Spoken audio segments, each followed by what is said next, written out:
2005 год объявлен годом поддержки села. Главные события года. 18 февраля ежегодное послание президента Республики Казахстан об ускорении темпов экономического, социального и политического развития. В послании были детально определены ключевые векторы дальнейшего политического и экономического развития Казахстана, составившие основу практических действий государства по демократизации политической системы и модернизации экономики. В дни празднования Наурыза в Астане открылась крупнейшая на тот момент мечеть в Центральной Азии. Финансовую поддержку в строительстве комплекса оказали катарцы. Комплекс мечети состоит из молитвенного здания с мужским и женскими залами на 5000 и 2000 человек соответственно. 4 минаретов высотой по 62 метра, открытого двора с фонтанами и дома имама. Высота главного купола достигает 43 метров. В Нур-Астане хранится фрагмент киствы покрывала мусульманской святыни Каабы, выполненного из черного шелка и расшитого узором из золотых нитей. Ценную реликвию преподнес в дар президент Казахстана. Также здесь находится Коран, выпущенный в типографии короля Саудовской Аравии. 9 мая страна отметила 60-летие Победы. Казахстанцы никогда не забудут подвиг старшего поколения, грудью заслонившего страну и спасшего мир от фашизма, сказал Нурсултан Назарбаев, обращаясь с поздравительной речью к ветеранам. На ваш героизм, уважаемые ветераны, равняются и ему поклоняются. Без вашей победы и жертвенности не состоялась бы и независимость Казахстана. Положив на алтарь свободы и независимости нашей Родины свою жизнь, вы своей отвагой и храбростью показали пример служения своему народу, своей земле. Глава государства отметил, что каждая казахстанская семья испытала тяжесть войны на себе. 2 июня 50-я годовщина со дня открытия космодрома Байконур.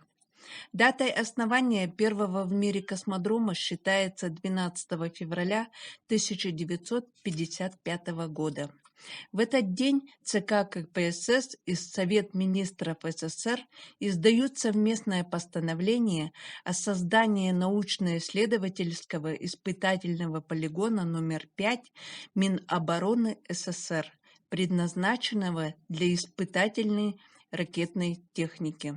В качестве площадки для первого строительства космодрома рассматривались Дагестанская ССР, Марийская ССР, Астраханская область РСФСР. В итоге выбор пал на Кызылординскую область, на участок между городом Казалинск и поселком Жасалы. В мае 1957 года на космодроме прошел первый запуск ракеты.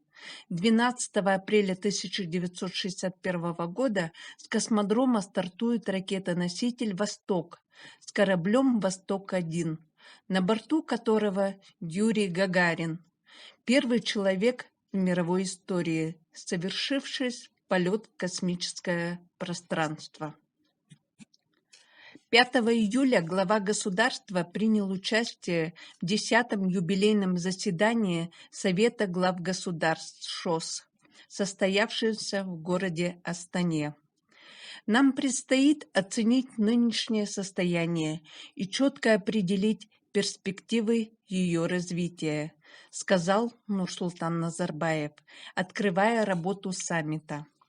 Успех Шанхайской организации сотрудничества стал возможен благодаря активному взаимодействию и доверию между государствами. Все решения здесь принимаются на основе консенсуса и максимального учета интересов каждой страны. Из шанхайской пятерки, которая занималась сложными вопросами военного приграничного сотрудничества, ШОС трансформировалась в авторитетную структуру, которая ставит перед собой двуединую задачу противодействия международному терроризму и развития торгово-экономического инвестиционного партнерства. Это говорит о том, что организация создана не только для сдерживания деструктивных сил, но и для сближения народов стран-участников в целях дальнейшего роста экономик и улучшения благосостояния граждан. 3 августа глава государства находился с рабочей поездкой по Костанайской области. В ходе рабочей поездки президент посетил Костанайский дизельный завод, где осмотрел комбайны «Енисей» и трактора БТ-150, которые собираются на заводе из комплектующих, поставляемых из России, а также ознакомился с ходом реализации инвестиционного проекта по производству модернизированного двигателя АМЗ «МАН». 28-30 сентября Третий Всемирный Курултай казахов, город Астана. В Курултае принял участие и президент Казахстана. Всего же для участия в мероприятии более чем из 30 стран прибыло свыше 300 делегатов, в том числе гости из Китая, Италии, Австралии, Сингапура, Норвегии, Египта и Чехии. Казахстанских представителей диаспоры на Курултае насчитывалось более 200. Приветствуя участников заседания, Нурсултан Назарбаев подчеркнул, что впервые Всемирный Курултай казахов проходил в новой столице Казахстана, городе Астане, ставшей символом всестороннего, бурного и прогрессивного роста страны. В 2005 году статистика подводит итоги государственной программы поддержки аула. Выясняется, что она принесла ощутимые результаты. Налоговые льготы, активное кредитование отрасли, лизинг, а также датирование государством племенного скотоводства, семеноводства и земледелия способствует возрождению сельского хозяйства.